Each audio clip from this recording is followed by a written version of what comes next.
Assalamualaikum warahmatullahi wabarakatuh.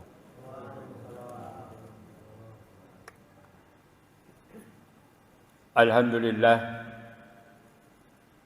alladzi an'ama alaina bi ni'matil iman wal islam. Walladzi amarna bi iqamati syiari dinil islam. Asyhadu an la ilaha illallah wa asyhadu anna Muhammadan abduhu wa rasuluh. Allahumma fasholli wa sallim wa barik ala nabiyil karim wa ala alihi wa sahbihi ajmain. Ayuhal hadirun rahimakumullah ittaqullaha haqqa tuqatih wa la tamutunna illa wa antum muslimun. Wa qala Rasulullah sallallahu alaihi wasallam man ra'a minkum munkaran fa yughayyiru bi yadihi fa illam yastati fa bi lisanihi wa illam yastati fa bi qalbihi wa dzalika ad'aful iman. Sadaqallahu alazim. Hadirin jamaah salat Jumat yang sangat dimuliakan oleh Allah. Di dalam kesempatan yang sangat mulia ini, terlebih dahulu marilah kita bersyukur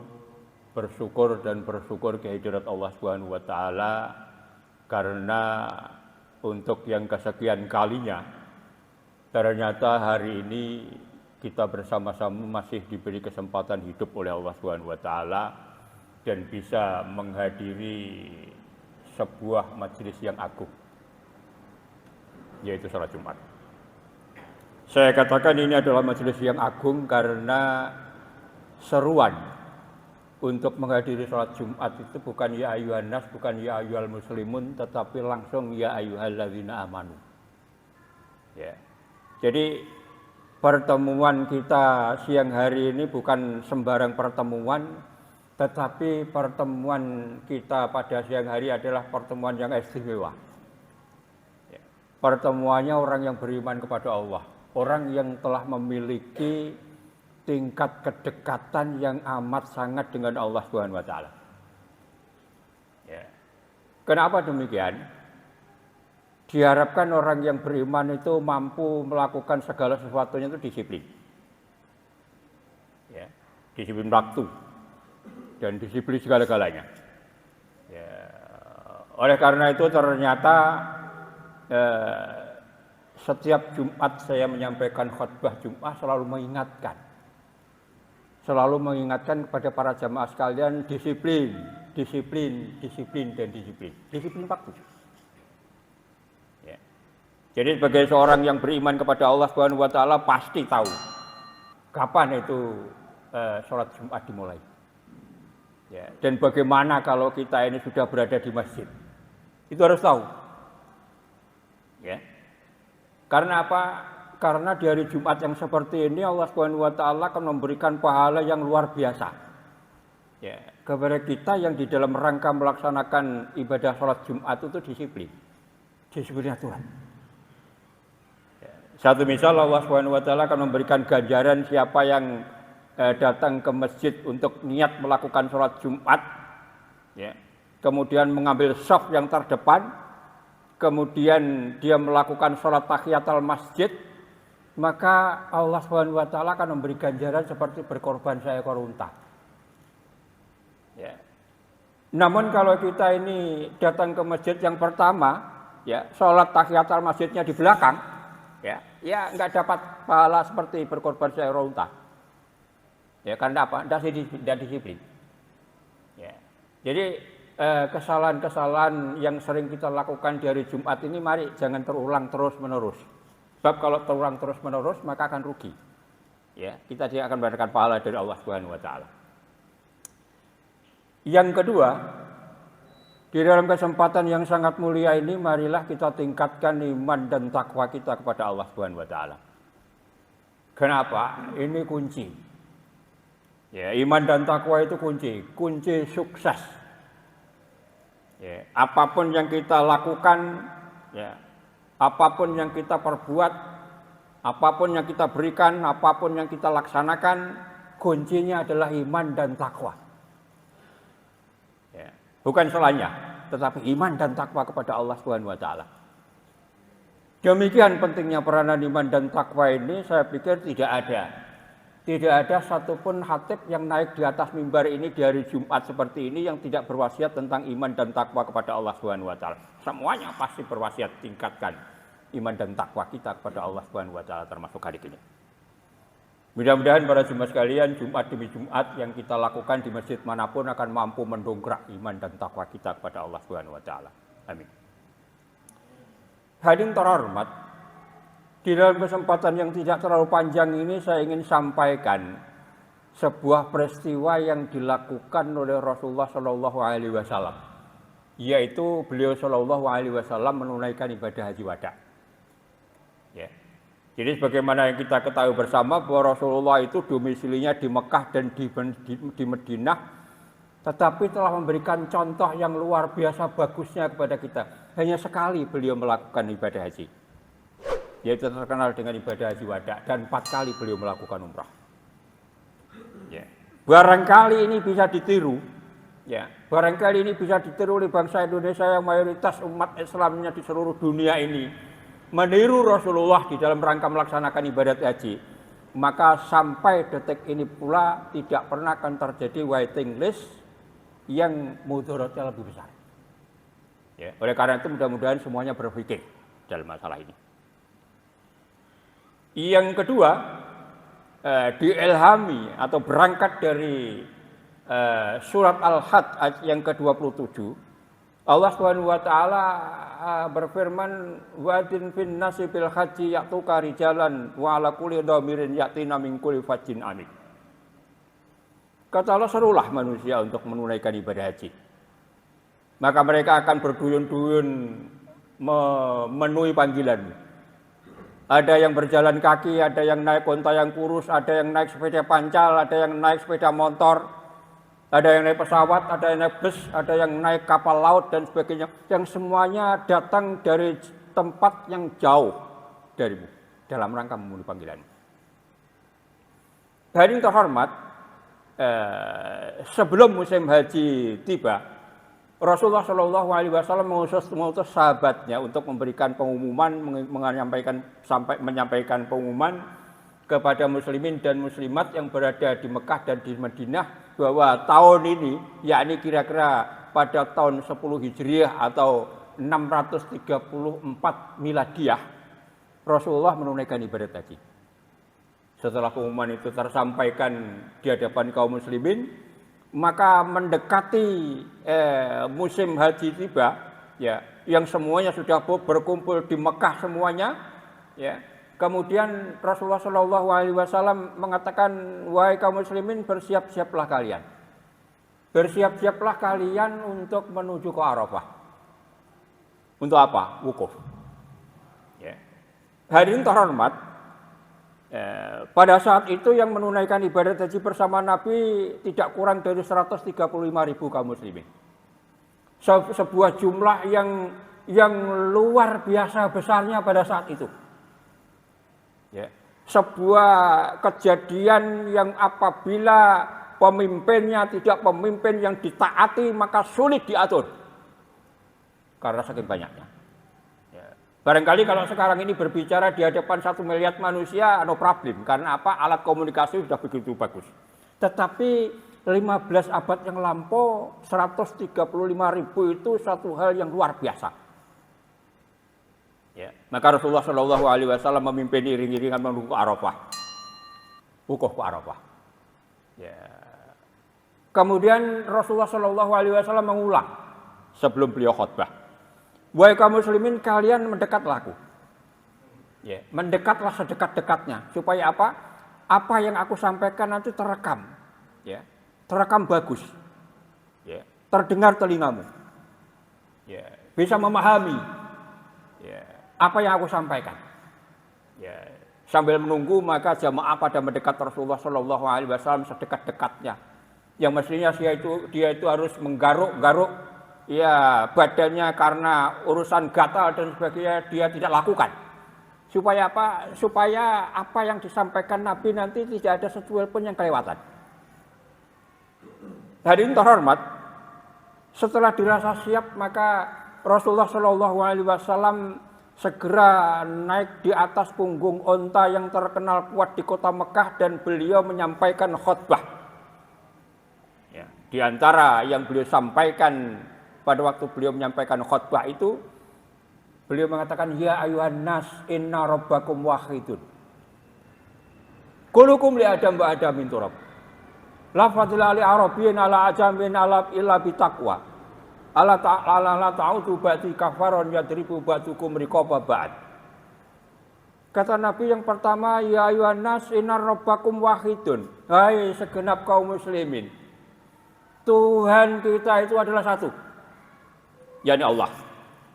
Ya, Allah itu adalah yang menciptakan alam ini, yang menciptakan kita, yang menghidupkan kita, yang mematikan kita.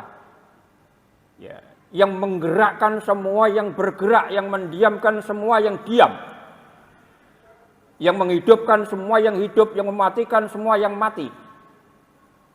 Ya. Tidak ada satupun peristiwa yang terjadi di alam semesta ini yang tidak diketahui oleh Allah Subhanahu wa Ta'ala. Jangankan meletuskan gunung, jangankan tsunami yang begitu dahsyat, jatuhnya daun yang terkecil dari dahannya itu pasti diketahui oleh Allah Subhanahu wa Ta'ala. Kerentek hati ini pasti diketahui oleh Allah Subhanahu wa Ta'ala. Itu adalah Tuhan kita. Ya. Oleh karena itu marilah kita bersama-sama harus taat kepada Allah Subhanahu wa Ta'ala, Tuhan yang telah menciptakan alam ini, yang telah menciptakan kita ini, memberi rezeki kita dan sebagainya. Itu yang pertama. Yang kedua, Rasulullah Shallallahu Alaihi Wasallam mengatakan, "Kullukum li Adam wa Adam min turab." Ya, kita semua ini adalah anak cucu Nabi Adam, dan Nabi Adam itu diciptakan oleh Allah Subhanahu Wa Taala dari tanah, dan kita diciptakan dari sperma. Itulah wujud dan proses kejadian umat manusia. Ya, yang kadang-kadang ketika hidup di dunia itu dia merasa bangga dan takabur menjadi orang yang kaya, menjadi orang yang berpangkat, orang yang berkuasa dan sebagainya, tidak mau tahu dengan orang kecil dan sebagainya. Padahal mereka itu adalah anak cucu Nabi Adam yang diciptakan dari tanah dan kita diciptakan dari sperma. Ya. Allah mengendaki hidup bermasyarakat ini hendaknya kita sama-sama. Ya. Nggak usah saling hina menghina, nggak usah saling bangga membangga, mengejek sana mengejek sini dan sebagainya, tetapi hidup rukun di antara satu dengan yang lain. Ya. Kemudian yang ketiga, Rasulullah Shallallahu Alaihi Wasallam mengatakan, la fadla li arabin ala ajamin illa bitaqwa. Nggak ada perbedaan antara orang Arab dan orang yang bukan Arab. Ya. Nggak ada perbedaannya orang Saudi Arabia, orang Madinah dengan orang Jawa, orang Juanda, orang Rungkut, orang Indonesia dan sebagainya. Ya, illa bitakwa, kecuali takwa kita kepada Allah Subhanahu wa Ta'ala. Siapa yang bertakwa kepada Allah Subhanahu wa Ta'ala, dia akan mendapatkan tempat yang mulia di sisi Allah Subhanahu wa Ta'ala. Inna akramakum indallahi atqakum. Kemudian yang keempat, Rasulullah Shallallahu Alaihi Wasallam mengatakan, ala la ta'udu ba'di kafaron yadribu ba'dukum riqaba ba'd. Wahai segenap kaum muslimin, sepeninggalku nanti jangan sekali-kali kau kembali kafir. Ya, saling bunuh di antara satu dengan lain. Tetapi pegang teguhlah keislamanmu yang sudah tertanam sekian lama ini untuk melaksanakan perintah Allah Subhanahu wa Ta'ala dengan sebaik-baik.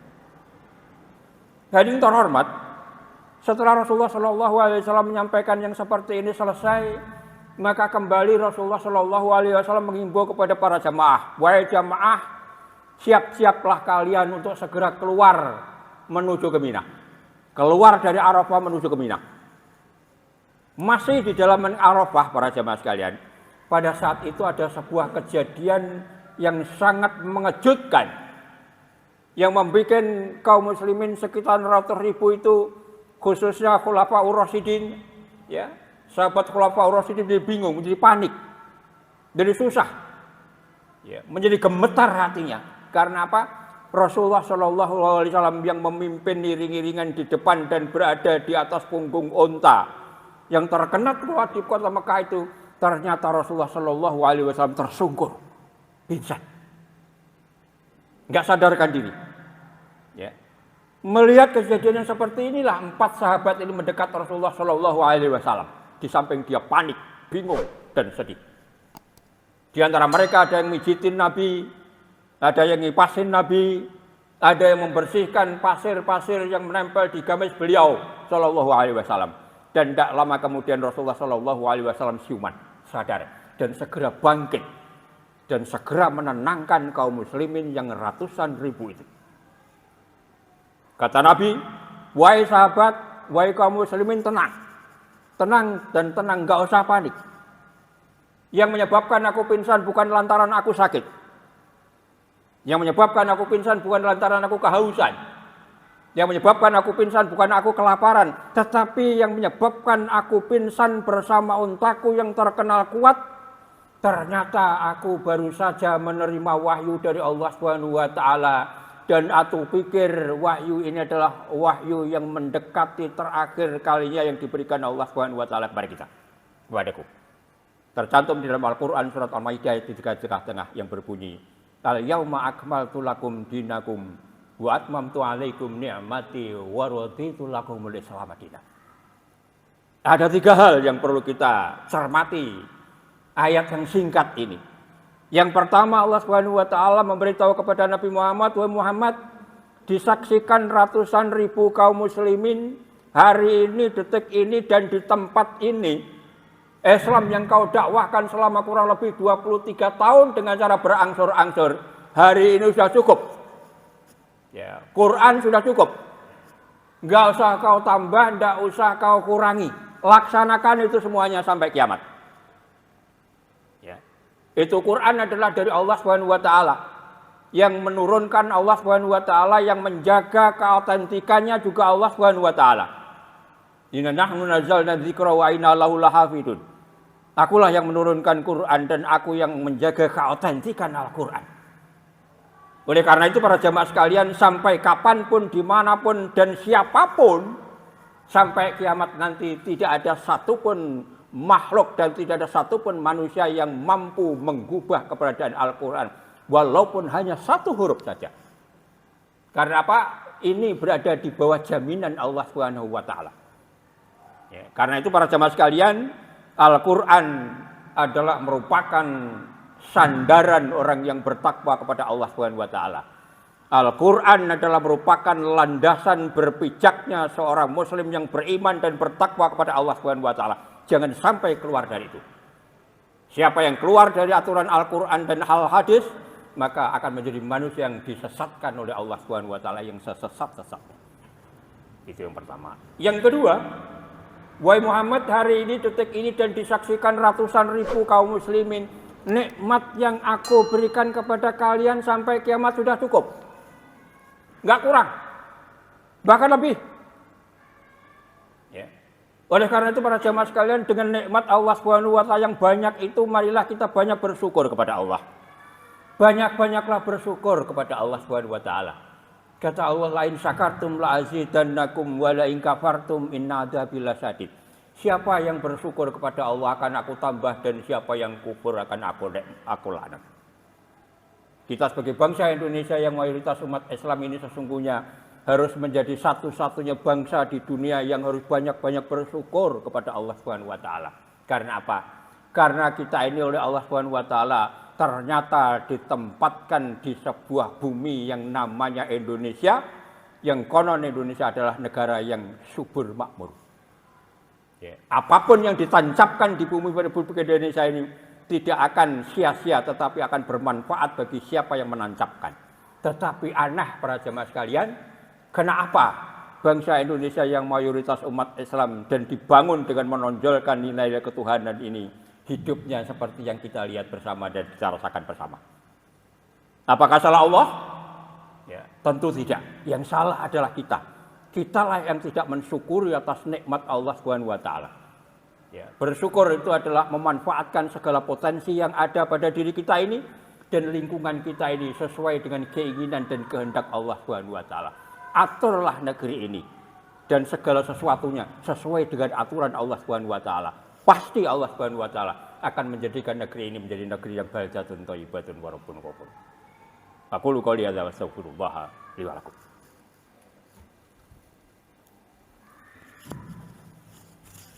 Allah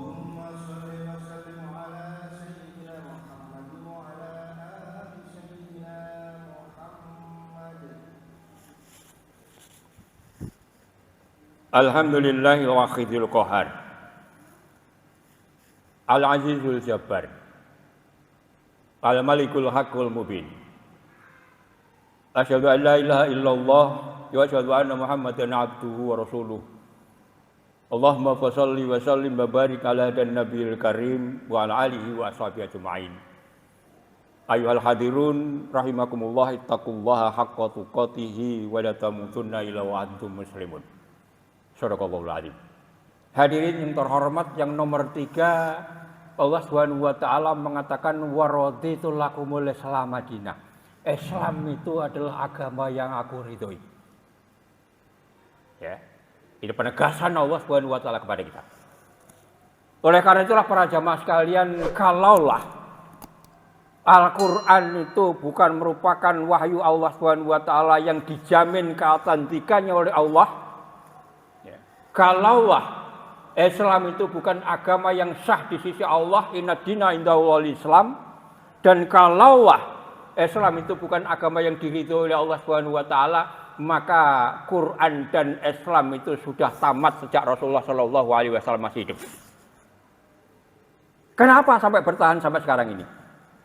Ya. Kenapa? Karena berada di bawah jaminan Allah. Ya. Padahal ketika Rasulullah Shallallahu Alaihi Wasallam mendakwahkan Islam di tengah-tengah masyarakat Quraisy itu, tantangannya luar biasa. Bukan dari orang luar, tetapi dari keluarga dekatnya sendiri. Ya, yang namanya abu-abu itu banyak yang menolak ajaran Nabi. Apakah itu Abu Jahal, Abu Lahab, Abu Sufyan, di Indonesia ada Abu Janda dan sebagainya. Ya, dia bagaimana supaya dakwah Islam tidak berkembang? Kecuali Abu Thalib. Ya, paman Nabi yang satu ini sekalipun kafir, tetapi membantu perjuangan Nabi luar biasa besarnya. Ya, sampai-sampai Abu Thalib mengatakan kepada Nabi Muhammad, Islam itu benar, dakwahkan terus. Padahal dia orang kafir. Ya. Siapa yang ketika engkau mendakwahkan Islam ada yang ngerecokin, gak usah kau yang maju, pamannya akan maju, pamannya akan menghabisi. Tetapi biarlah paman mengikuti agama nenek moyang, yaitu menyembah berhala. Ini tantangan di dalam berdakwah di dalam Islam. Oleh karena itu para jamaah sekalian, merupakan kewajiban buat kita bersama-sama untuk mendakwahkan Islam. Namun mendakwahkan Islam ini bukan pekerjaan yang ringan, tetapi mendapatkan sorotan dan gangguan yang sangat besar. Wa qul haqq walau kana murran. Menyampaikan sesuatu yang benar itu adalah resiko. Kalau hidup ini enggak mau resiko, mending mati. Ya. Oleh karena itu para jamaah sekalian, semoga apa yang saya sampaikan di dalam kesempatan yang singkat ini akan mampu menumbuhkan gairah terhadap diri kita untuk berdakwah, untuk menyampaikan, untuk melaksanakan ajaran Islam ini dengan sebaik-baiknya. Apakah melalui masjid ini, apa di luar masjid ini. Yang penting bahwa di dalam melaksanakan dan mendakwakan ajaran Islam itu, Allah Subhanahu wa taala akan selalu bersama kita. Karena itu para jamaah sekalian, semoga apa yang kita lakukan bersama kiranya Allah Subhanahu wa taala berkenan menerima dan memberikan pahala yang sebesar-besarnya. Marilah kita berdoa kehadirat Allah Subhanahu wa taala, semoga apa yang kita lakukan diterima oleh Allah Subhanahu wa taala. A'udzubillahi minasyaitonir rajim. Innallaha wa malaikatahu yusholluna 'alan nabi. Ya ayyuhalladzina amanu shollu 'alaihi wa sallimu taslima. Allahumma ighfir lil muslimina wal muslimat wal mu'minina wal mu'minat al-ahya'i minhum wal amwat. Rabbana la tuzigh qulubana ba'da idh hadaitana wa hab lana min ladunka rahmatan innaka antal wahhab. Rabbana dzalamna anfusana wa illam taghfir lana wa tarhamna lanakunanna minal khasirin. Rabbana la tu'akhidhna in nasina aw akhtana. Rabbana wa la tahmil 'alaina isran kama hamaltahu 'alal ladzina min qablina. Rabbana wa la tuhammilna ma la taqata lana bih wa'fu 'anna waghfir lana warhamna anta maulana fangsurna 'alal qaumil kafirin. Rabbana atina fid dunya hasanah wa fil akhirati hasanah wa qina adzabannar walhamdulillahi rabbil alamin. Wa la dzikrullahi akbar. Aqimis shalah.